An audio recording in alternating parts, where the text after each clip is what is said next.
Good afternoon, or good morning, or good evening, depending on where you might be in the world. Welcome to this event at the London School of Economics, co-sponsored by the School of Public Policy at LSE, the Department of Finance, and the Institute for Global Affairs. Very, very happy to have you here and to have people join for this discussion. The subject of today, and this is of course not the first nor the last public event that we've held on COVID-related subjects, is financing the post-COVID recovery. It is not a mystery to anyone that governments around the world, and of course also private firms around the world, but particularly the public sector, have been spending unprecedented amounts of money on first the crisis response, relief to families, workers who have lost their jobs, and next all kinds of support for firms, small, medium, and large, provision of credit, paying wages for furloughed workers, etc., etc. And this is, of course, a challenge throughout the world. Rich countries, advanced nations in North America or Europe or parts of Asia, of course, have an advantage because they can draw upon much deeper capital markets and they have the room to finance at least part of the effort through monetary policy and money creation. That is not necessarily the case. In fact, that is seldom the case among emerging nations and developing nations. And what we are hoping to achieve today is to have a broad look across the world, across different income categories of what the issues are, what governments are doing, and more importantly, what governments ought to be doing. What are the policy alternatives? How do we get this right? Because there's absolutely no question that the scale of the effort today is gigantic.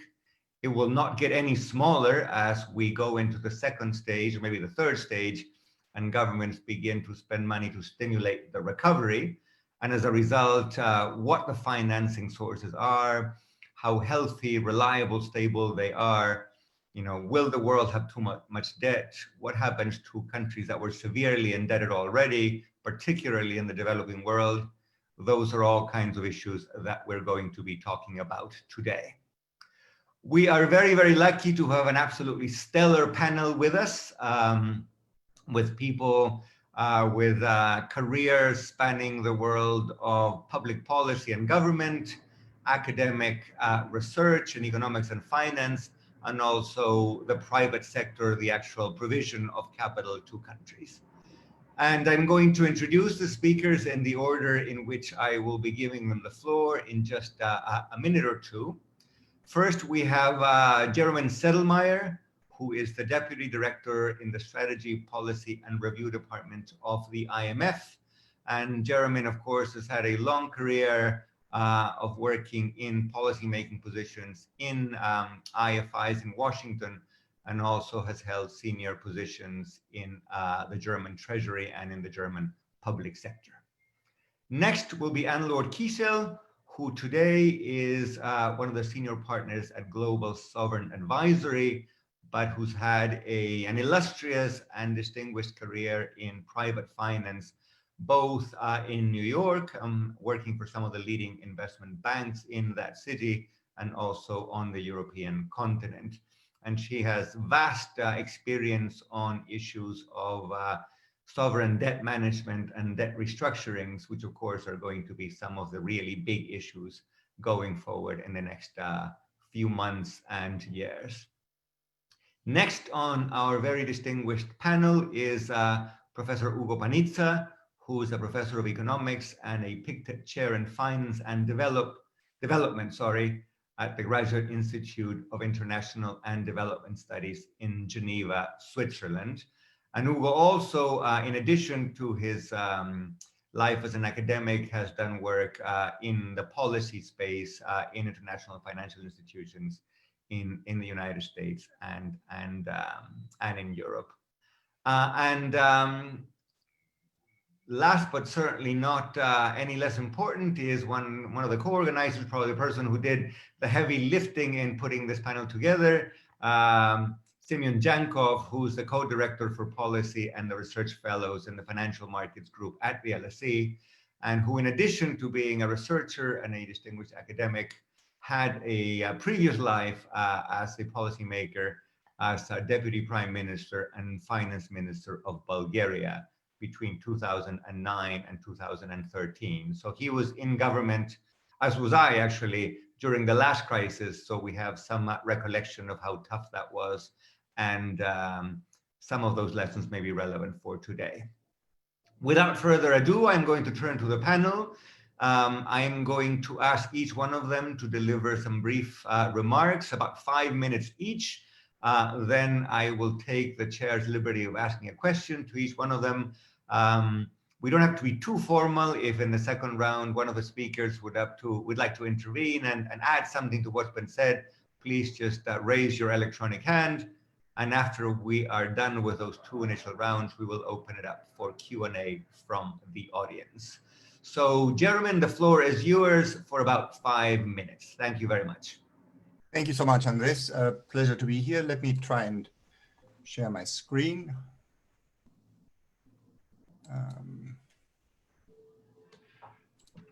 See. Right.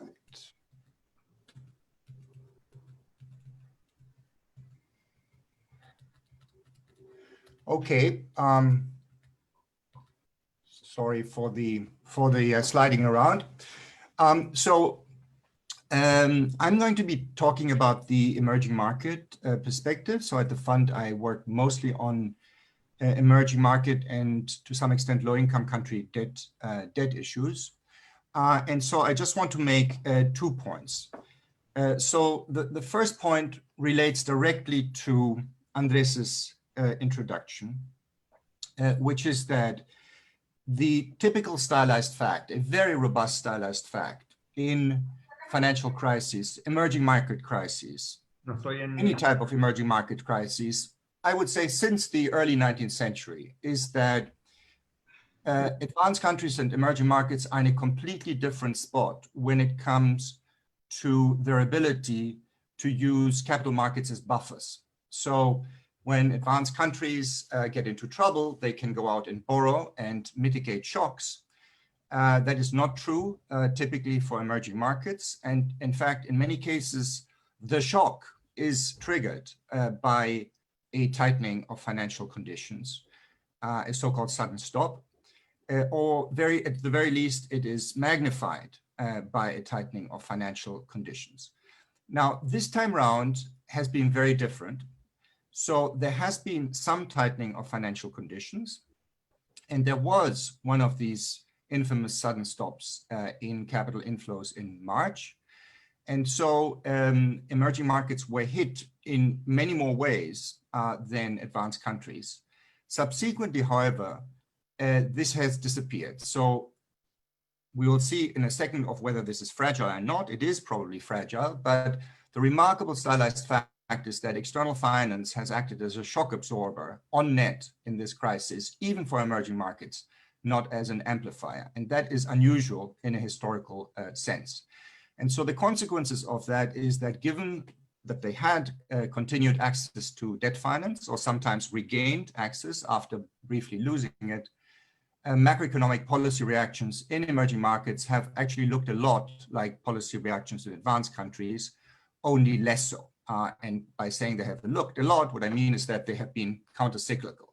So I just want to show you a few charts to illustrate this point. So the first point is the size of the shocks. So this does not include the original shock, which is the COVID shock, which is of course still developing. It does not include the domestic reactions to the COVID shock. It simply includes the external shocks over and above the COVID shock. So on the left chart, you see the collapse in trade, which hits emerging markets through external demand. You see the collapse in tourism proxied by the drop in total flight arrivals.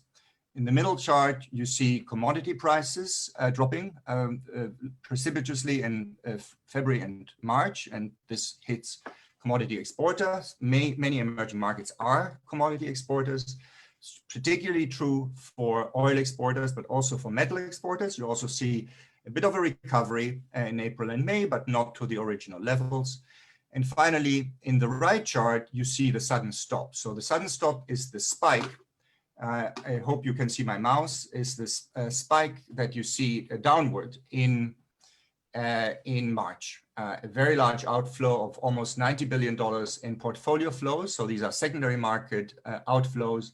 And then you can see that there's a little bit of a recovery in the April and May. Those are the bars right at the end to the right, but not nearly enough to compensate for the outflow. So that is essentially the standard picture. I could have shown you the same chart, almost the same chart 2 months ago to motivate the fact that emerging markets were going to be in deep trouble. But then something extraordinary happened, which is that financial conditions essentially reversed in April and May. And so, you know, the two charts to the left show this quite dramatically. So one is as a proxy for financial conditions, both local currency yields and external currency yields, or foreign currency yields, at which emerging markets borrow on average. And so after this very sharp spike in March, they have come down precipitously, and they are in fact back not to the pre-crisis levels. So they're still above pre-crisis levels in general, certainly with respect to foreign currency, but they are about back to the level where they were last summer. Now, important to state, these are yields, not spreads. So this is, in some sense, benefits from the general decline of the safe interest rate through very expansionary monetary policy in advanced countries. And it also doesn't pick up the fact that inflation expectations have come down. So in real terms, this might still be a tightening, but still a remarkable recovery. The most stunning chart, I think, is in the middle one. So this shows emerging market sovereign debt issuance since the beginning of the year. And so you see very nicely the pre-COVID, the sudden stop, and the post-sudden stop phase. So the pre-COVID phase, it just chugs along pretty much within this yellow fan chart, which is the minimum maximum range of issuance over the last 12 years or so. Then you see it completely flatten. So that is the sudden stop in February and March. And then you see it pick up again, and not only pick up back to the old rates, but actually exceeding the old rates, so that we now have the highest issuance in any year since 2008 up to this point in the year. Now, of course, this is a reflection of the exceptional need, right? So this reflects demand factors. This is not necessarily good news, but nonetheless, the market was able to respond to those needs. I should also hasten to add, there's a lot of country heterogeneity in here. So if you look at Latin America, for example, Chile is off the charts in terms of issuance, very high issuance, whereas Brazil is not. Brazil has been below the issuance of previous years.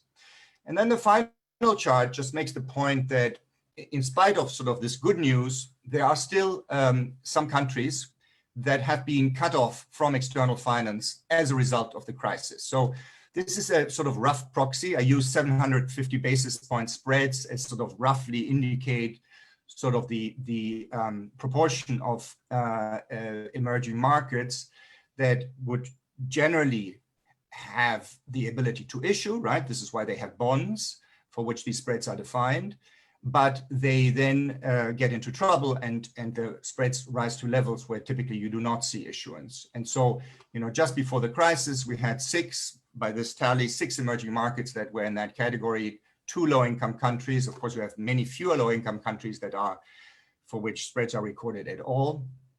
And then that rose to a very high number, right, to 26 emerging markets and almost 10 low-income countries as a result of the crisis, but then has come down so that, you know, by this tally, there are about maybe 5 to 7 of these emerging markets and low-income countries that lost market access as a result of this crisis and still have not regained it. And here is what this means with respect to policy. So the left chart is a very rough approximation of fiscal policy response. The reason why I'm saying very rough is that this is just the cyclically adjusted primary balance. So it's supposed to take out, and it's a projection for the whole year, IMF projections for the whole year. So this is supposed to take out the effect of the cycle. On the other hand, most of this is driven by the revenue side, by automatic stabilizers, as much as by discretionary expenditure. And so what you see is, first of all, a pretty big expected expansion for advanced economies. That's the first bar. But then you also have a significantly smaller, but still significant expansion on average of emerging markets. And the main point here is that this is atypical. So in the global financial crisis, that's the red dots, you had much smaller responses, particularly in emerging markets. The bars over here, further to the right, show that there's a lot of heterogeneity with respect to the type of country. So this anti-cyclical response has been particularly large for fuel exporters because they had, by and large, the buffers. It has been much, much smaller for high debt countries that did not have the fiscal space to do that. And then on the right chart, you see that monetary policy responses have also been pretty much in line with what we have seen in advanced economies. So you have had easing across the board. And from these red dots that show how the same countries reacted during the global financial crisis, you see that this is not typical. So during the global financial crisis, most of these countries actually were not able to ease, but this time they were. Now, my second point. So this is sort of, in a sense, a good news story, a story of resilience and in a sense, financial markets doing the job they're supposed to do.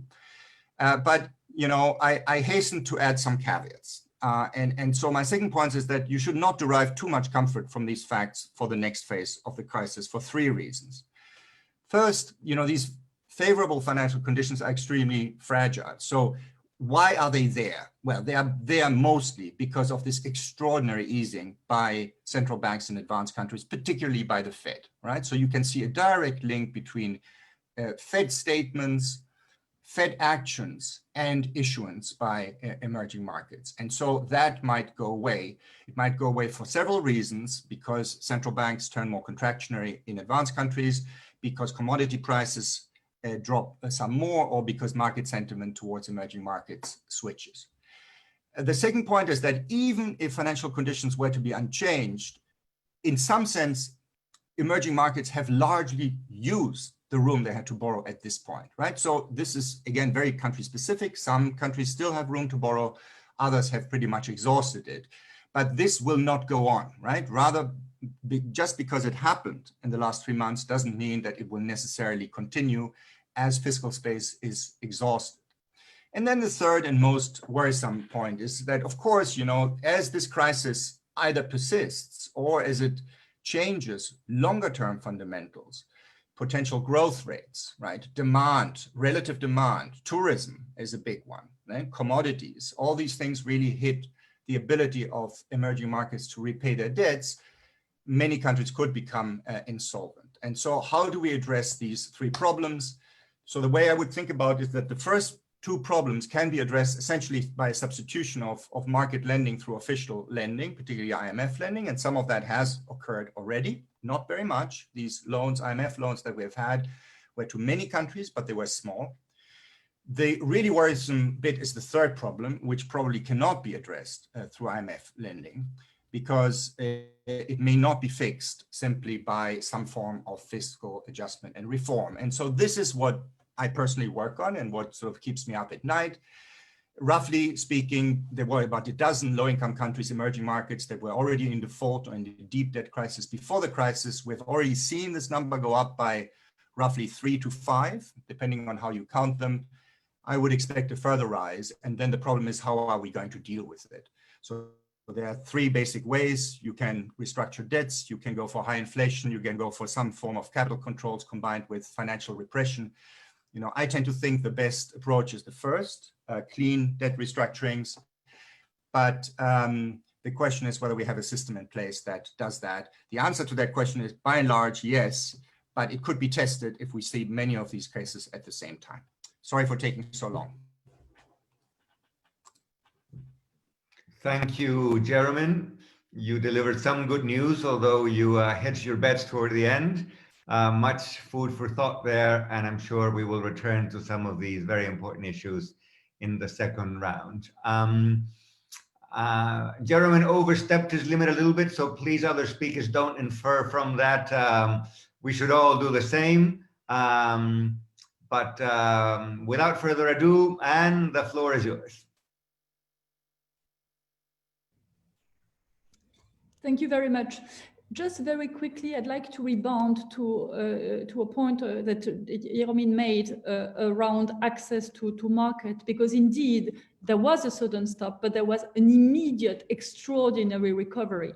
And I would like also to illustrate it by 2 points. Actually, we saw a lot of countries that were going to the market, but very interestingly, most of the people who were interested to buy their paper were Asian accounts, and actually Chinese and Taiwanese accounts who basically came in massively, while this was not something that happened before the crisis. So this, if you hadn't asked me to bet about it, I wouldn't have betted about this move, basically.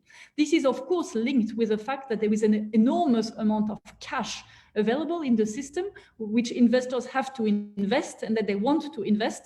And basically, at some point, they consider that it was safe again to come back indeed to the market and to invest their money. Another sign, and I hate those 100 years bonds because I just believe that they don't make sense. But again, there were so many proposals from investors, and the largest one that were knocking on the door of country, basically saying, hey, do you want to issue 1 billion 100 years? And this kind of came up very rapidly after the sudden stop, kind of 3 weeks or 4 weeks after the end of the sudden stop, which kind of usually when you have a 100-year bond, I mean, the sign is that it shows confidence. To me, the sign is madness, but fine. It's a sign of some confidence about the credit. And it came back very, very rapidly, not just for kind of AA issuers, but also for kind of less rated issuers. So this is indeed to show, to Jeromin's point, both the amazing recovery that we had in the capital market and availability, but also its volatility, because it's all available, then not available, then all available. Then so in fact, it's something that can indeed disappear very rapidly or reappear. So how safe it is not clear at all. And that's the reason why I think I want to make actually two very, very clear points. First is when we think about financing this crisis, we also need to bear in mind the levels of debt that we had pre-crisis, because actually if we were starting from zero debt, I mean, we would have a very different conversation, right? But we already inherited a situation whereby countries were much more indebted than previously in the previous crisis. Actually, if you make it rough, I mean, the indebtedness level have doubled since the crisis of 2008. So just saying that double or triples, I mean, this is not a measure in itself. The whole question is to which purpose? And if the purpose is productive, I mean, this is something that can be, considered as a good purpose. But not all of it was as productive as you would want it to be. So actually, people and countries are entering into this new cycle either more fragile because with higher debt level, or with kind of already almost unmanageable debt level. And Jeromin mentioned some numbers, and clearly there is much more than the 3 to 5 that we can count on. I mean, we see much more coming. I mean, it's just a question of time, unfortunately, whereby this will happen. And another thing to bear in mind is also which debt are we talking about? Because, there is some debt that we don't really know about, which is, I'm calling it not the invisible debt, but the debt that is not 100% transparent. So this debt is typically, people like to talk about debt with China, which we would like to have much more transparency about. And this topic is an absolute topic that we need and that people are working to address, but we can do much more on this. I just want to make a point here, for example, that rating agency, for example, sometimes do rate country without having had the documentation of the Chinese loan that a country has with China. So actually they have an amount, but they have not seen the contract for confidentiality reason. So somehow some assessment of the risk that they are making and the risk, of course, that market participants are taking is not 100% aware of actually what's the actual debt of the country. So this is something that, we should be mindful of, and this is something that we should try to correct, because we may actually run into some, credit events that we are not going to be very, very happy about. And the other point, of course, is all related to SOE debt. And this is also very important. While in some countries, SOE debt is rather transparent, you can, kind of see which amount it is. some countries are very creating accounting-wise, and this is the case also in Europe, not to take this debt really properly into account in their own ratio. So this is the kind of like hidden debt that is not counted, if you want. But actually, and this was the case in some of the emerging markets that we're working with, some of them knew, of course, that they have SOEs, but were not really able to have a quick update of the business plans of those SOEs during the crisis. So actually don't 100% yet know what will be the amount that they will have to provide to those SOEs in order to help them through the crisis. So this also is a hidden or kind of like not measured yet type of debt that actually can have a huge impact because, and we can name several countries that with very large SOEs, whereby it means either doubling almost of the debt the way it is counted right now, or at least a significant increase. So this is something that is also very important. Lastly, what also this crisis has shown is how much domestic market were very important, because obviously, and the IMF did an amazing job by kind of like providing immediate assistance to countries, and this was very much necessary to do so. But actually, the whole process of discussions also with creditors show that private creditors were kind of like more reluctant to kind of like have agreements around restructurings, basically. So it shows two questions. First, the importance of knowing who holds your debt. And this is something that certainly we can also and we should improve.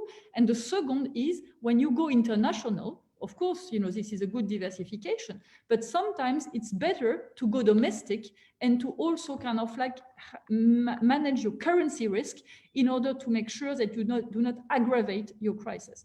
So I actually wanted to make those points to put things in context in the sense of we are working from higher debt level, and we're working also with moving parts on top of a moving crisis, because none of us knows if there will be a second or third phase or so on. So it makes things pretty fragile, which means that, you know, we need to kind of like stay very focused and rigorous around all those aspects if we want to treat them well. Thank you very much, Anne-Laure. Those are very important points. Particularly, if I had to pick one, the SOE issue is absolutely key. If I think of Mexico, hard to think of Mexican government debt without thinking of Pemex, of course. And that's one example of many throughout the world. Let's move on to Professor Panizza, my friend Ugo, who I believe will change continents and will take us to the discussion in Europe. Ugo, the floor is yours.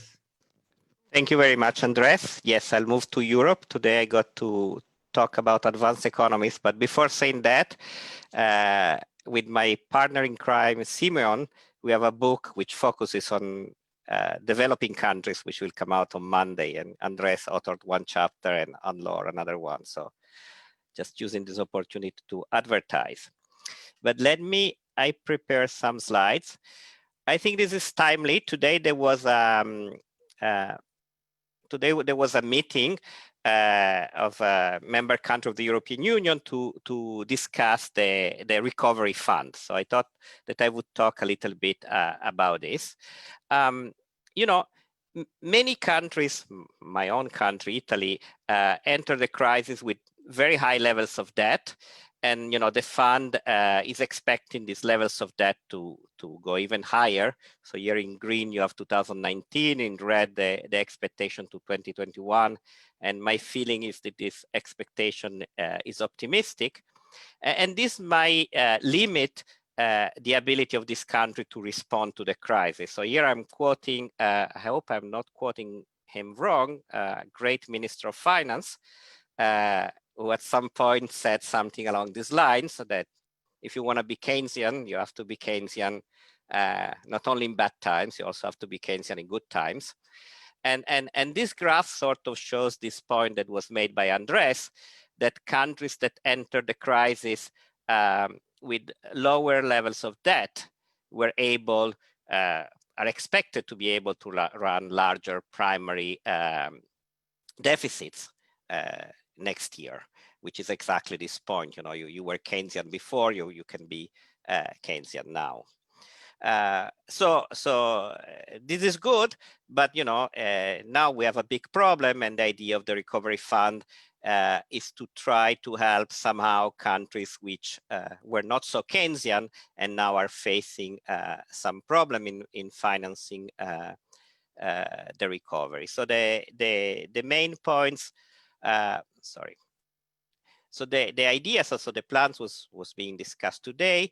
There is a proposal by the Commission, which is based on some discussion that was between President Macron and the Chancellor Merkel. And the idea would be a plan of 750 billion. About 500 billions would be grants, a little bit of guarantees, 250 billions of loans. Disbursed over a period of 3 to 5 years and funded with bonds issued by the European Union's long-term bonds, which will be repaid over 30 years. And the allocation of these funds, of the grants, will be based on 2 criteria. One will be redistribution, so countries with lower income per capita will get more money. And the other one would be insurance, with the idea that countries which were impacted more by the virus will get more money. So that's the idea of the plan. So there is a version on the website of the Commission. Today there was a discussion, and so this is just a headline of a Reuters headline just of 1 hour ago. So this was pessimistic. So it seems that we're still far from agreement. There were some headlines which were a bit more optimistic, but anyway, the discussion is going to continue in July. Now, when people discuss this plan, there is usually, it's a little bit like in Hamilton, right? It's my favorite musical. And there is a song in Hamilton, which is Cabinet Battle #1, in which there's this discussion that Hamilton wants to mutualize the debt. And you have Jefferson that says, we don't want to pay for that. So in this case, Jefferson is one of the frugal 4. So this is the Prime Minister of the Netherlands. And then, you have the Hamilton group, and I love this thing from the Financial Times with Merkel in the place of Hamilton here. So that's the traditional discussion, but I want to use my last 2 minutes to say that there is also another view which sort of says, so the traditional view is the frugal 4 versus the Commission, but some people have also claimed that the problem with this recovery fund is that it's not big enough. So it's not enough. So it's not big enough. It's going to happen too late. So, the problem is now, and this thing, disbursement will be starting in 2021 if everything goes well. It's all public spending and not tax cuts. And, and some countries, again, my own countries among others, has not been able in the past to fully absorb EU contribution. Will the funds be used well?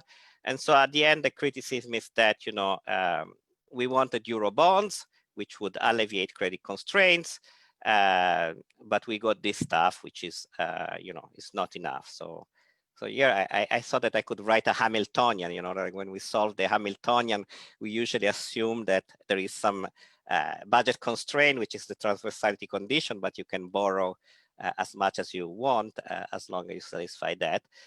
So the point that this plan will not allow us to maximize a Hamiltonian under the assumption there are no credit constraints. So this is the standard criticism.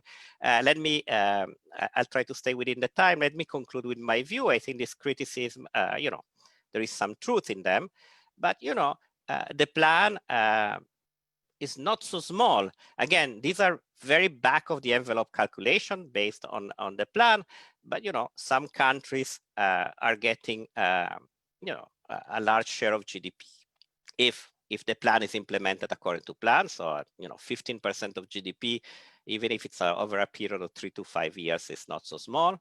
Even a large country like Italy would get something like 6% of GDP. which is not so bad. And there is an issue that, again, countries like Italy, maybe it's not coming now, but they might have, because of the high level of debt, to implement, may not have to implement restrictive policies down the road. So whatever it comes will be of some help.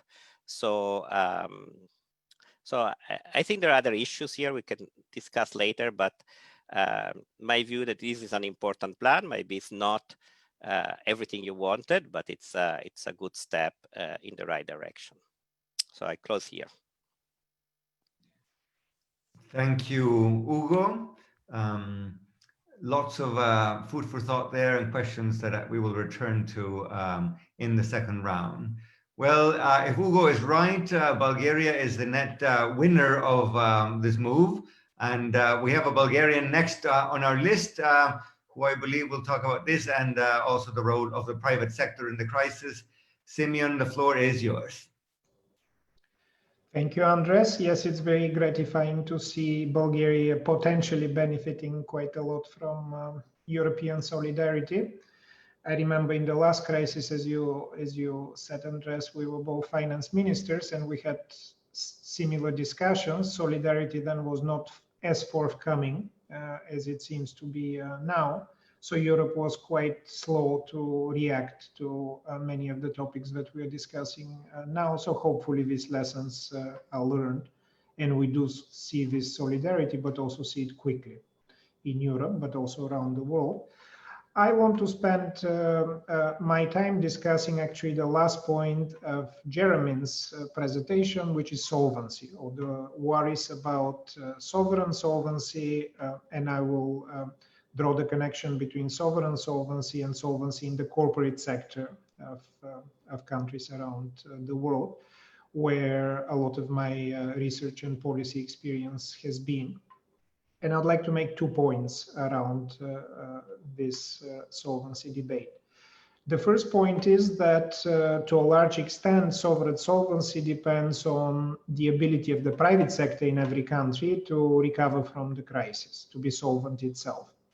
And there have been, over the last month or two, a number of estimates, calculations, including by myself and colleagues at the London School of Economics, of what the solvency picture post-COVID may look in, particularly in emerging markets and developing countries.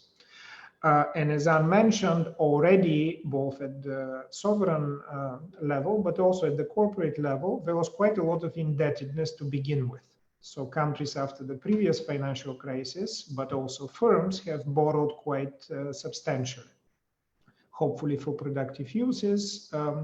But the fact is that they entered with large debts in this crisis. Crisis hits, COVID hits, so as a result, a number of companies, just if you look at the technical aspects of it, became insolvent overnight. And as all of the speakers so far have mentioned, governments have used very expensive fiscal policies in a number of directions to help the corporate sector. Probably the most significant of these efforts has been various versions of job retention schemes put in place. There was actually learning from the previous crisis, particularly in Europe, from Germany, the so-called Kurzarbeit scheme, basically allowing workers to stay in their jobs and the government paying substantial share of their salaries and social security. Jeromin was part of the economic political debate in Germany at the time that this was set up. I remember it was fairly controversial a decade or so ago. Now every country in Europe and many other countries have adopted a version of this German scheme across the board. And there were additional bank guarantees, there were tax deferrals, and in some cases waiving certain taxes for the corporate sector. These were probably the 3 most prominent efforts in the last 3 to 4 months, in which every government around the world has tried to help its corporate sector.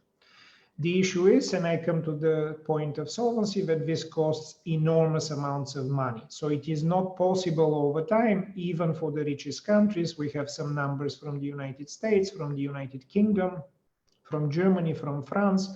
These programs cost a lot, even in advanced economies. And while advanced economies, as the other speakers have mentioned, can carry this for some time because they may have fiscal space, but also they're borrowing at essentially zero cost. That's not the case for most emerging markets, and that's certainly not the case for developing countries. So they're already hitting their fiscal constraints with this additional borrowing. And as a number of the speakers already mentioned, many of these countries already were at the end of their fiscal abilities even before this crisis. So therefore, what to do? What to do to ensure solvency of a large part of the corporate sector across countries?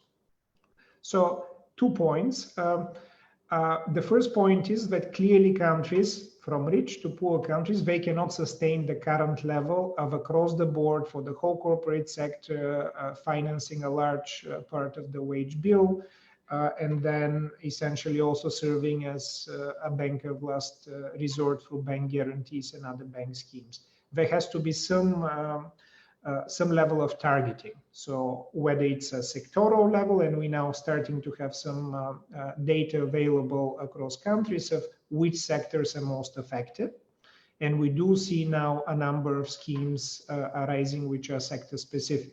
So we know about tourism, we know about transport. We are now starting to see from around the world some of the more heavy household things like furniture, for example, as a sector is very affected. White goods are quite affected. So governments already have, in other words, some available data to think of targeting their efforts at the sectoral level. In the past, that has, of course, been done, but not at the level, not at the massive scale that it may be necessary now.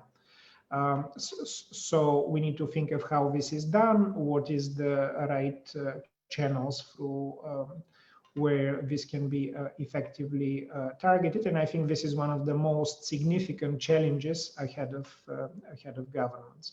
In addition to sectoral, of course, we already mentioned SOEs and the fact that they may have, in some countries, served as buffers, but also that they themselves have very significant financing and debt issues. But we've seen governments across the globe really provide some extra financing or other benefits to some large firms, whether it's large SOEs or whether it's large airlines and so on. So governments, generally speaking, know how to deal with large firms. But once you go to a massive number of, let's say, mid-sized firms, schemes are yet to be developed on a, as I mentioned, targeted but also consistent level, given, as Anne mentioned, that there's still significant uncertainty of how long this crisis is going to be and whether there's going to be second wave and so on. So in other words, my first point is finishing with this comment of we need targeting for corporate assistance, corporate response. We have some ideas and certainly a data emerging on this targeting, but it seems to be at scales that we have not seen before. And therefore, a lot more thought needs to be put into this. And Ugo presented the European scheme.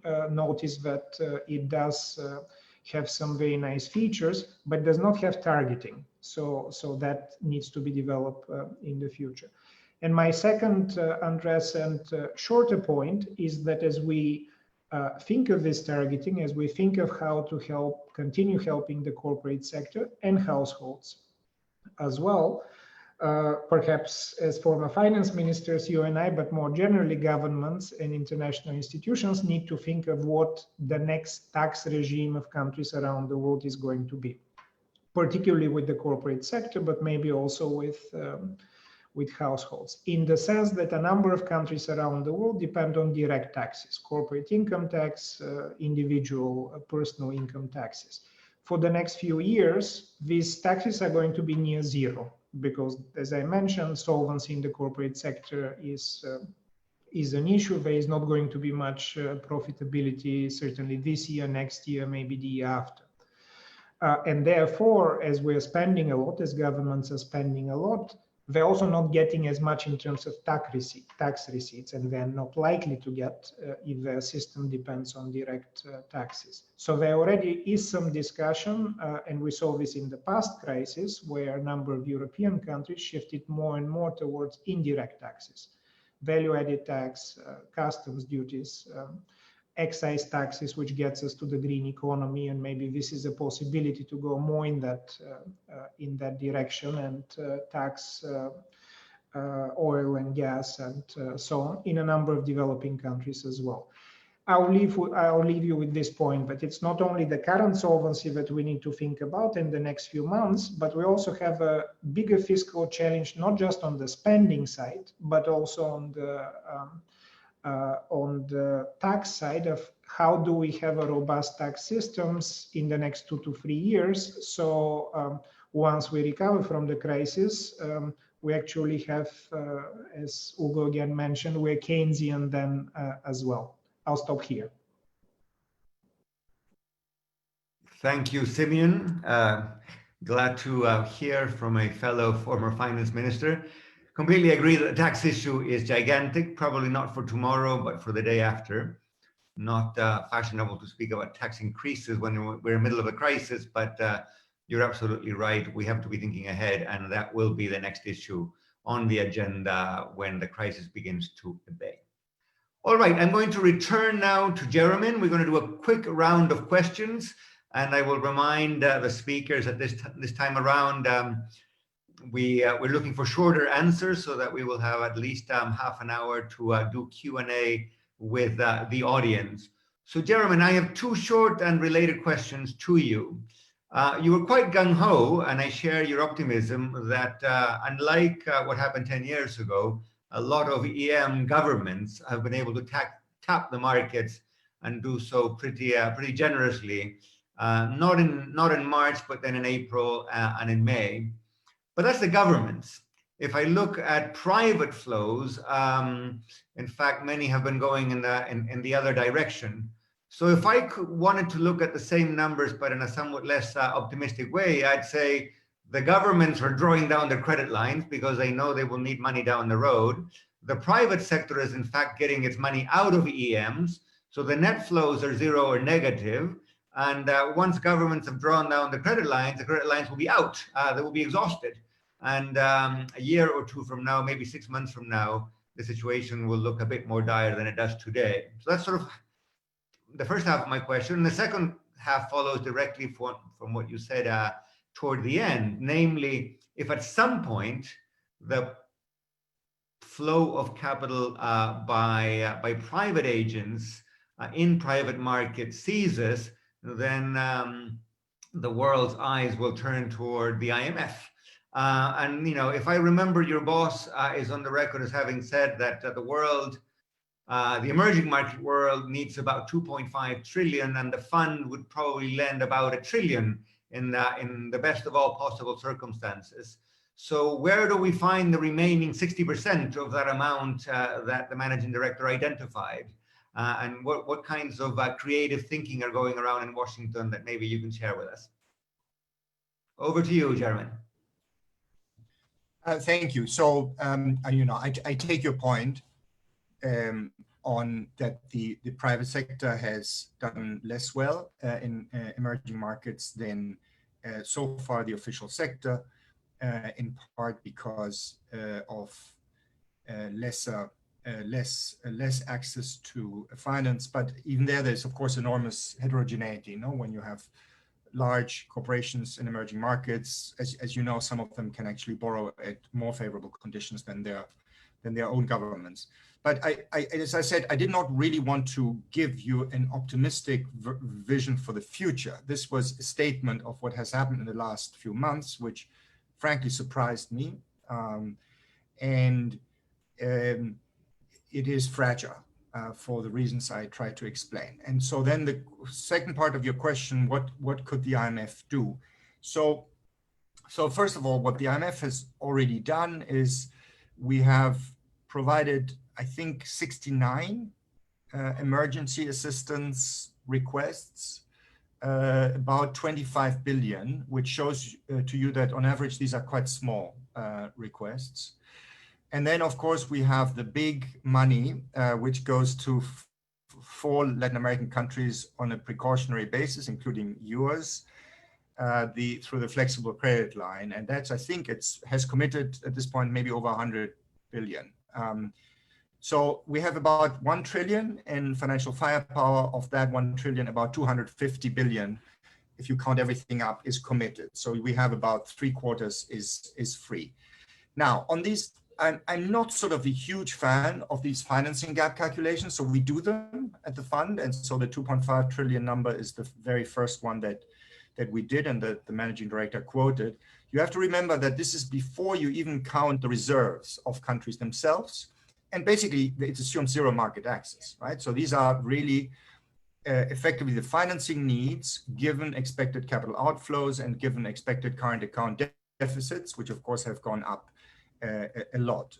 It doesn't tell you how it is met. A lot of it, most of it, is met from domestic sources. And so there have been more recent calculations since the 2.5 trillion. And whether they give you a number that we could not meet through our own reserves. So that original number, by the way, led to a residual financing gap, I think, of something like 800 trillion. And then, we could meet some of that. So, I mean, in the end, what we would have to meet is quite a big lower. If whether we are going to be able to meet these requests at this point is wildly uncertain and depends particularly on the assumptions that you make about the persistence of the shock. So if you assume that the shock is more persistent, you get more pessimistic numbers, you get bigger numbers than the original 2.5 trillion. But again, this excludes sources of financing that are actually there. At this point, if anything, I find it slightly surprising that we haven't been asked for more money. So we have been asked by lots and lots of countries, but the emerging markets have been quite shy at knocking at the door, right? With the notable exception of the 4 Latin American countries that got the FCLs. And the question is whether this will change. Of course, my interpretation for why this was the case is because financial market conditions have been very favorable, and so they have had less need. That might change, and I think that for the foreseeable future, we are ready. We can cope with it, and then at some point we may need to ask for some more money, but we are not at that point yet. Thank you, Jeromin. You've lifted my spirits a little bit, but clearly there's a lot to worry about still. And you painted a fairly dire picture in your first set of remarks, pointing out that we start from a situation of high indebtedness, and on top of it, some of the debt may not be on the table. If you add it all up, it's even bigger than some of the headline numbers suggest. So I want to ask you 2 things. First of all, what is the room for debt forgiveness or debt reduction or debt restructuring exercises, which is something that you specialize in? And secondly, given that starting point and given the difficulties with debt restructurings, what room is there to be optimistic? What else can governments do so that the mood in the markets will lift and we can look forward to a rosier future?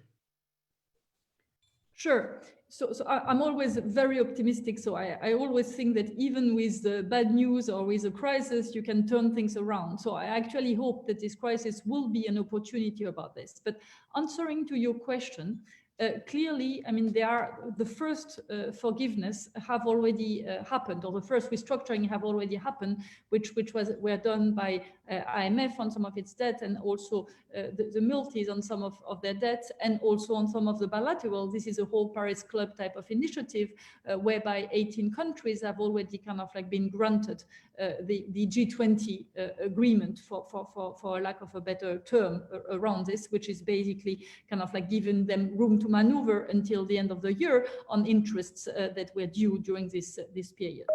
However, in this agreement, there are a couple of things that kind of like still need to happen, and that shows also some difficulty in order to restructure. just on the Paris Club, 30 countries also asked for this initiative. They will certainly all be granted this initiative. So this, I think, is something in process, that is something that is a positive thing and that is happening. However, at the same time, and China has said that they were discussing, because as you know, China is not a member of the Paris Club. So now what's happening right now as we speak are negotiations between countries and China.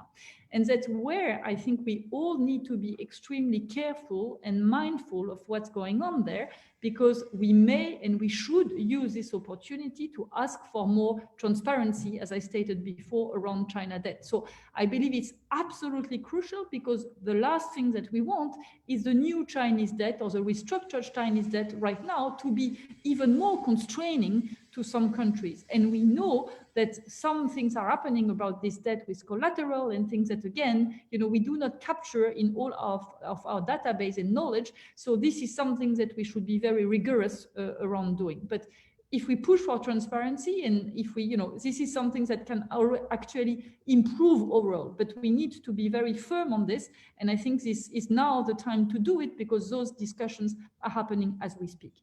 There are also two other categories that also one needs to address. Of course, those are the development banks. And for the moment, the development banks have been pretty shy in taking part in the initiative of the G20. This was not compulsory, of course, and not part of G20. It was kind of like, you know, they were, you know, invited to be joining this initiative.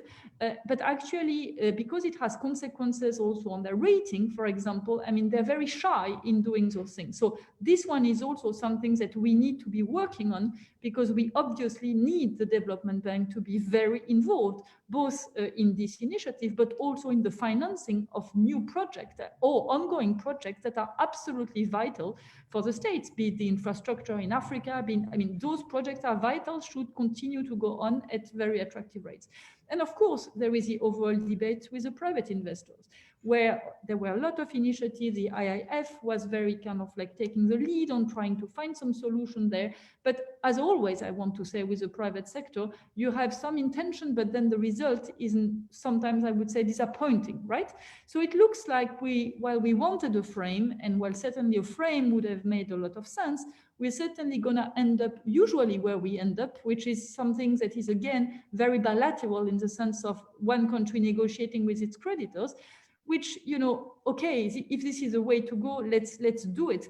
But we need to be very careful that these negotiations happen in the interest of the countries, and that actually the public money that was directed so efficiently and so immediately, in particular by IMF and others, is not in fact synthetically to the benefit of the private sector. Everybody needs to make an effort there.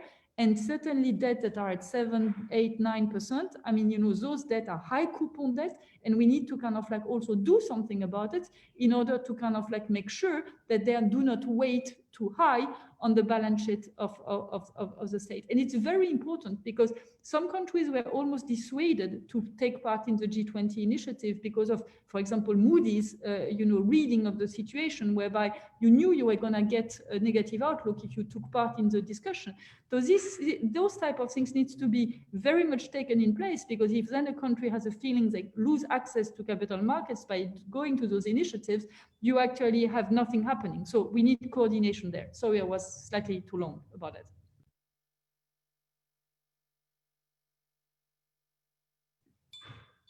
I think you're on mute. There we go. Yes. Thank you very much. In the interest of time, we're going to move directly to Ugo. And I have a question about the European initiative, Ugo. Who is paying the bill? You gave us a very nice chart in which everybody was getting money, but if everybody's getting money, somebody must be contributing the money. So those are clearly gross flows you showed us, not net flows. And related to that, my colleague and friend Eric Bergloff asks through the chat, why are the monies in Europe not allocated in proportion to the impact of COVID? I'm not quite sure what the criterion has been, but it's not evident that they're COVID related. If you could address both of those questions in 2 minutes or less, I'd be really thank you. Okay, so the first question, that's, that's always at the core of the discussion of the European Union, and and the frugal force says, we're paying and we don't want to pay or whatever. And strangely enough, the populist, even in a country in Italy, like Italy, where whichever way you compute, it's going to benefit from this initiative. These guys say we are paying too much for it. Now, that question is difficult because if you think that countries are going to pay, this expense will be repaid over a period of 30 years, and how much country will be paid will be a proportion of their GDP. We would need to know how much they will grow. So maybe Bulgaria now is getting a lot. Its GDP is small compared to European GDP, but if just purely for convergence reasons, Bulgaria is going to grow faster than Germany, we will end up paying a much larger share than what its share of GDP right now. So the first thing that we need to compute to keep into account now that poor countries, if they grow rapidly, will pay a higher share. The second thing that we need to keep into account is that this is not a zero-sum game. I mean, so if if Italy does better, Italian households will be buying more Volkswagen. So there are spillovers, and that needs to be keep into account. The third point is that it's not even the R minus G. It's the nominal growth minus the nominal versus the nominal interest rate. This money will be borrowed at a very low nominal interest rate. Nominal growth will be higher, so there will sort of, so the amount of that you pay as a share of GDP, is going to go down. And finally, even a part of these things are pure loans, but even in the grants, if a country were to get a grant which is the same as what it will pay in the future, if this country has an interest rate like Italy, which is higher than the interest rate which is charged by, which is charged to the EU, the country will benefit, even if there is no net grant. So at the end, clearly the richer country will bear more of a cost than the poorer country, but at the end, probably the cost will be distributed among many countries, and at the end, everybody will probably benefit from this. To Eric's question, my understanding, there is a very complicated formula, which, as I said, it includes two elements. One element is a redistribution element, so poorer countries are going to get more money. And the other element is how much you were hit by the crisis. So countries which were hit harder get more money. So that's the weighting of the two. I guess, if you're not done it this way, probably, all the money would go to Spain and Italy. Thank you, Ugo. Simeon, we move on to you. This is the last of my questions. You talked about restructuring and the corporate world. And it could well be, as several speakers have pointed out, that if the crisis is long, rather than financing firms as they are, we need to finance restructuring towards some other state of the world, which is different. And this is particularly true, of course, in the very hard-hit sectors of hospitality, transport, other services, etc.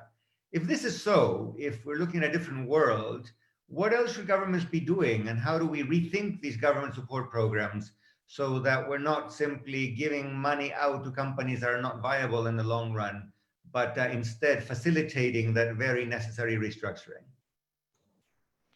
Indeed, Andrés. Typically, when we think of financial crisis, especially, we remember Joseph Schumpeter and his views of creative destruction, that crisis may be a good time for new firms, new ideas to come up, and some of the older, inefficient businesses perhaps to have less of a market share. This crisis, however, is so significant, so massive, that at least the preliminary research around it suggests that it has kind of an effect across the board. So everybody is worse off, at least initially. But you're right. I think we need to think of what's the economy after this crisis going to look like. And I should say that several countries are already thinking of that. So literally in the past 2 weeks, first Portugal, then Austria, then the United Kingdom in Europe, and about another dozen or so mostly East Asian countries have come up with what they call future funds. So in other words, not just to across the board help the corporate sector, but worry about new, smaller, more innovative firms. So usually what these funds have in mind is that they say we're only going to focus on companies that were established in the last 3 years, let's say, that are in particular more innovative sectors. And we are not going just to spend money on the wage bill, which is typically what the other schemes that I mentioned for old companies are, but we're also going to give some loan guarantees and even grants for essentially research and development, for you to invest better in future activities. This is very new, but I think it will spread very quickly because many governments, many public officials are wondering exactly that question. If not tourism, or at least if not in this form, what is the human capital that we have and how can it be redeployed? And this is why in my previous comments, I started with the sectoral breakdown. I think some sectors are clearly going to be different this year, but even the years beyond that. And this is an opportunity to rethink of where things are going, but also what do you have as investment of a country and human capital. Human capital, as you know, is very difficult to build up quickly, so you need to make do with what you have. But the future funds that a number of countries are establishing, Thailand has one, Korea has established one as well, I think are the way to go. We need to think of the future entrepreneurs, not just the companies that exist today. Thank you. Thank you, Simeon. I'm glad to see that we have about 25 minutes left of this event, so plenty of time to channel some of the questions that our very numerous audience has been sending our way. And I'm going to begin with one question from Luis Oganes from Peru. And Luis says, the recent G20 Paris Club offer to low-income countries was that they suspend debt service for 6 months. And the G20 also called upon the private sector to do the same thing. But surprisingly, or maybe not, many countries, particularly the emerging countries that might have been tempted to go into debt service suspensions, have refused to go that way because they worry about stigma, they worry about market access, they worry about what the credit rating agencies might say. So do you think, and this could be for Jeromin or for Anne or for anybody who wants to take it, do you think that the preservation of market access, in fact, is going to trump any desire to lower debt burdens, and as a result, that's not the way to go, and maybe other ways forward, like partial debt guarantees, would be more fruitful as a way of keeping these governments and these countries solvent? Who would like to take that? Jeromin. And Anne. Okay, we have two hands, so you can both take it and be brief if at all possible. Okay, so first on the facts, it's actually not true that most emerging markets members, and they're not too many, right, in the IDA group have not taken this. So in total, I checked the most recent number is that 37 countries have formally applied. So that's more than half of the applicable of the eligible countries. You have to subtract from the maximum of 73 about 15-20 countries that really have minimal debts to bilateral creditors. So for them, it's really not worth applying. And then after you do that, you are left with some countries that are still unsure. And then there are indeed a couple of countries, but really just a couple, that have made this argument that they don't want to apply for market reputational reasons, right? But we have important emerging markets in this group, like Pakistan or Nigeria, that have actually applied. Now, on the question of whether this is a good thing or a bad thing, so I think we have seen applications from the countries that really need it, which is what matters. And if conditions deteriorate, I think we will get more countries. The question is whether the fact that the private sector has not really participated means we should be doing something fundamentally different on this. And at this point, I don't think so, because in effect, you have a situation where the private sector is not either offered an incentive to participate, nor is it really forced to participate. And so, it's not surprising that there has not been participation, except of course in the sense that they have continued to finance these countries, many of these countries, through other channels. Now, if you get into a much worse situation, you could imagine that this would change, and then we would be basically moving out of the mode of purely voluntary private sector participation and towards something that resembles what the Paris Club calls comparability of treatment. So to the extent that countries want to avail themselves from official debt relief or debt service suspension, private sector creditors would have to do the same. We're not in this world, and I think given how markets have reacted, it's a good thing that we have not been in this world, because if we had been, we really would not have gotten very many requests for DSSI financing for this initiative, because then indeed the scenario that our colleague from Peru was sketching would have been true, that many emerging markets would not have wanted to avail themselves for fear of destroying their relationship with the market. But this has not been actually the case. So I think at this point, making this voluntary, given the relatively favorable market conditions, was probably the right move. It may not be the right move in the future, depending on how conditions evolve.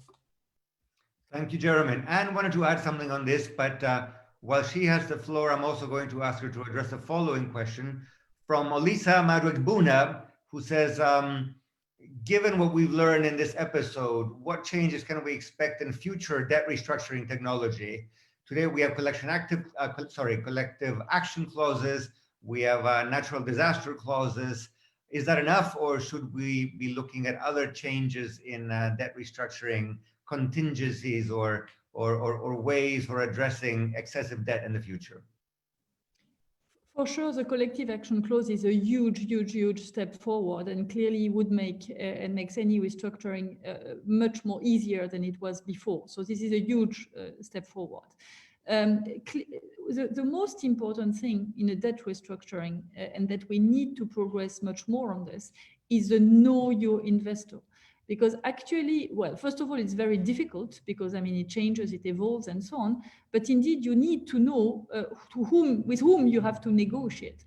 And every country that has to do this, I mean, first has to kind of like make sure that it knows exactly this, that it has this database, and better, that it has entertained relationship with them so that they can also have a direct dialogue with them. So if there is, to me, if there is one thing to improve, it's less on a legal front where frankly lots have been done, but it's much more on, let's call it investor relation, for lack of a better word, front, where you know the people with whom you are discussing and you should be entertaining them.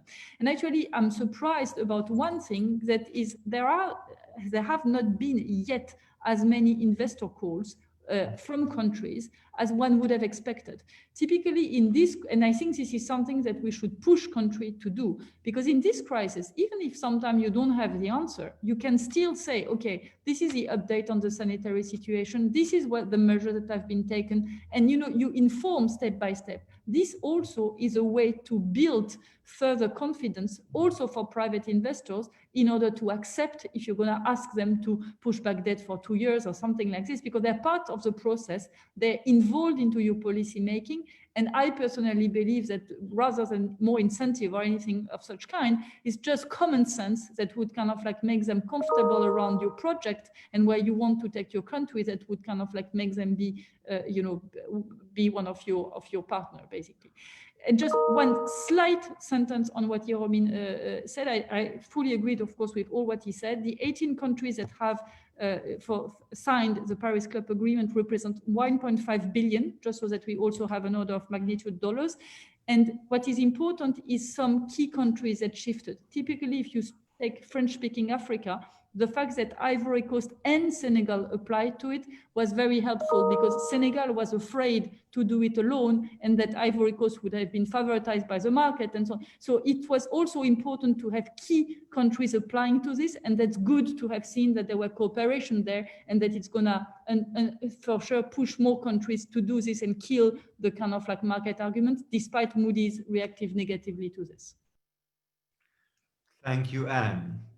I am now going to go back to Europe and read a question from Ana Maria Pilati, who says, Europe seems to be preoccupied with its own survival and internal struggles, but this survival is very closely linked to what happens in Africa via demographics, migration, the environment, and populism. So isn't the current crisis just the right opportunity for a coordinated African Marshall Plan? Who'd like to take that? Ugo, maybe? Can Europe look outward, Ugo, or is it destined to just look inward? So in the recovery fund proposal, there is some money allocated for aid to Africa. It's not much, so I don't think it's probably enough for a Marshall Plan. This would be definitely desirable. I'm not very optimistic, given the reason that there are, it's hard enough to create, intra-European solidarity. So again, there is a little bit in the European Recovery Fund to be allocated as aid to Africa, but it's not much money. And then, of course, there is the huge discussion how to make aid effective, right? So there is a massive literature there. Money is not enough. So that's sometimes maybe money could even be bad depending how you spend it. But yeah. Maybe Andrés, I can just add quickly on this. I've observed both being part of the international institutions in Washington, and then when I was part of the ECOFIN discussion in Europe, that a lot of the discussions of help outside of the European Union are not so much initially, at least, led by the European Commission, but by particular strong politicians. So in the last couple of years, that actually has been France and President Macron, who has been making this point, particularly with regard to Africa, and there have been some initiatives that France has led in that regard. I think the crisis only accentuates the need for that. So my guess is if something comes out, the Commission would more be following, but you would need the political leadership, and it needs to come from somewhere else. And since you're in Paris and follow this, maybe you have some view? Yeah, what certainly needs to happen is something, I would say, less traditional of what has been done before. And the less traditional is also certainly a link with the diaspora. And there are many initiatives that one can take with European countries, with the diasporas and with the flows between European countries and African countries. And this is certainly something that France wants to promote. There needs also to be said that some African countries have called upon Europe to help them around guarantees. There was a mention around partial guarantees. So typically some African countries have basically said, can we have a fund or can we have a guarantee from Europe on a given amount that basically can help us borrow at a cheaper rate? So clearly those initiatives are being floated around. The whole question is indeed to make them efficient. Large amounts are needed. So how do you kind of like use them appropriately? I personally believe the diaspora idea is definitely something that is long lasting and that also addresses some point around migration and around demographics. Thank you very much. We have time for maybe one or two more questions.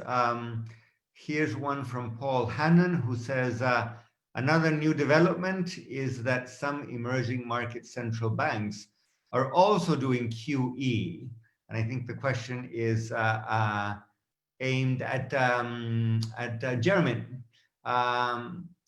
should they be doing this, given that interest rates in those countries are not zero like they are in advanced economies? And what are the risks associated with this new change in policy? Jeromin, if you want to comment on that, and I'd be happy to take comments from anybody else. I think this is a fascinating question. I've been thinking about it myself, and it's not obvious where one comes down. Yes, I agree. It's not obvious. I think the baseline response is that when you are in a crisis like this, you want to use all tools, and particularly on the monetary policy side, because that has, fewer long-run implication in terms of indebtedness. And now I'm not in a position to say whether this was justified or a good idea in all cases. On the motives, I think there are probably two. One is just speed of delivery of monetary policy stimulus through several channels. The other one, of course, is that when you do this, you ensure that there continues to be easy access of domestic sovereigns to local capital markets, right? To local debt markets. So just like ECB interventions ensure that this is the case within the euro area, this is also true for the local debt markets of some of the larger emerging economies. And of course, these debt markets have become much more important over the last decade. That's one of the really big stylized facts. And so it is really not surprising that you would expect these central banks to behave more like the advanced economy counterparts. But I think actually, Andrés, you're better placed to answer that question than I am. No, I'll say two words about it, putting on my hat as an academic economist. I think it's a question that reminds us of how little we know, in the following sense. If 12 years ago, somebody had said to me that the Fed was going to quadruple the size of its balance sheet, triple the size of a monetary base, and nothing would happen, I would have said that's not what the textbook allows you to do, right? So that cannot be a normal outcome. And it happened, and Western civilization did not end, and hyperinflation did not follow. So by the same token, what is really the dividing line that says this set of countries can do QE and this set of countries cannot do QE? Well, that's not very clear. Can a country like Chile or a country like Colombia or Turkey or South Africa, countries that have investment grades, that have fairly deep capital markets, that have reasonably serious central banks, can they not? Where are the limits? I think we will know more in a year or two, but ex ante, why not try at least, right? With prudence, with some learning by doing. But maybe this time around, we would learn that EMs can do what advanced countries learned that they themselves could do 10 years ago. I have two questions that are being asked on the future of debt. Bern Dittman says, given the size of debt, won't central banks and governments have an incentive to let inflation pick up? And then Creon Butler says, and I'm going to ask them together because they're really two sides of the same question.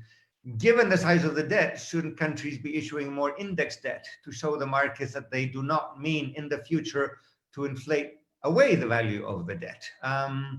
So two questions arguing the opposite sides of the same issue. Anybody would like to take a crack at that? Simeon, Ugo, and? I think Ugo should. Yeah. Okay, Ugo. Yeah, right. By popular demand. So the second question might be easier. And again, it goes to something I heard you saying a long time ago, Andrés, that maybe 20 years ago in some LSE meeting, that when you talk with these people in Wall Street that can do, all this complicated math, they seem to be very bad at pricing index instruments. Yeah. And so that's that might be a reason why countries don't issue enough index stuff. So we all know the beautiful, not only on index debt on to prices, but on index debt to GDP. We know that theoretically they're beautiful, but they just not there. the fact whether there's going to be inflation down the road, it's I mean, it's a little bit linked to the discussion before whether emerging markets should do QE or not. Your colleague, your LSE colleague, Ricardo Reis, has a bunch of very nice papers, and basically it says it all depends whether people think that there is fiscal backing down the road. That's all there, I guess. It's not an easy question.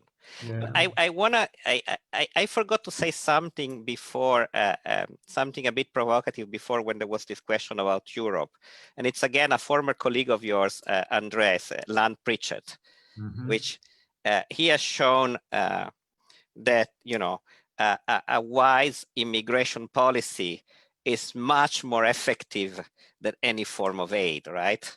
So maybe if we want to think about Africa, that would be more effective than that aid.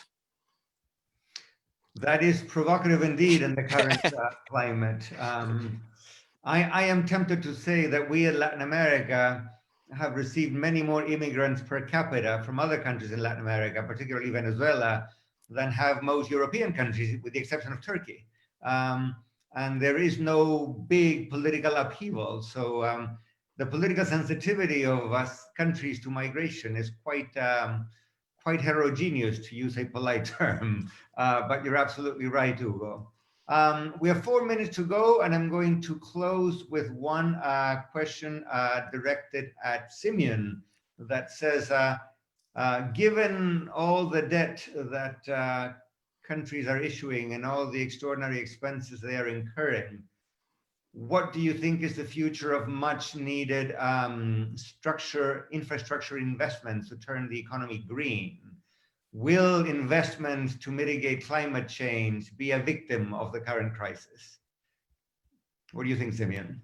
I think, Andrés, this is where the discussion of the future of the tax system comes again in that at the moment, yes, this massive amounts of fiscal assistance that is primarily going to existing businesses to keep jobs. Job retention is the right solution, the right answer to the crisis. But over time, it would displace some of the basic infrastructure investment, particularly as the tax systems are also burdened by the levels of distress in the financial sector. Unless we use this opportunity, and some countries are starting to discuss it, to say, well, this is actually a good opportunity for us to go to the next economy. And we discuss some sectoral views, but this issue of the green economy comes very strong. And we do have various types of excise taxes that go towards a green economy, with the notable exception of the United States and Brazil to some extent. But this may be the right time to go in that direction. So not just as part of the COVID recovery phase, but also more generally for the next 10, 20 years, we have infrastructure investment that are going towards the green economy. And on that, I'm quite optimistic, because there was a discussion before the crisis, again, led primarily by France and President Macron, but with many participants around the world. And I think this is a propitious moment to go in that direction. So as I said, I'm quite optimistic that this crisis will accelerate the move towards green economy investments. I share your optimism, Simeon. If our colleague Nick Stern were here, he would say that this is exactly the right time to do that, because as the recovery begins, which will not happen tomorrow, but sometime down the road, governments will be under great pressure to spend more on infrastructure. And then the question will be, do we build 20th century style brown infrastructure, or do we build 21st century style green infrastructure? So if we do it right, it could be the rare situation in which there is a win-win situation. That is to say, you spend money on infrastructure, which creates jobs. You hire people to build things, but at the same time, you enjoy gains in the future on climate abatement and a greener environment post-COVID. Having said that, I suggest that we leave it at that optimistic note. We've said lots of things that are not particularly optimistic, but maybe that's a good point to thank everybody for participating. The different LSE departments and institutions, and to Simeon in particular for thinking of this panel and putting it together. We are very, very thankful. To Anne, Jeromin, Ugo, thank you very, very much for your insights, for your knowledge, for the willingness to spend time, share your insights with us, and take questions from the audience. And of course, to everybody who joined us on Zoom, on Facebook, through streaming, thank you very, very much. We are delighted and proud that the LSE has been able to carry out such a successful series of public events on COVID. We have a few more, actually quite a few more scheduled for June and July, and then we will have yet another bigger series in the autumn. So with that, thank you very, very much, everyone, and have a pleasant weekend. Goodbye.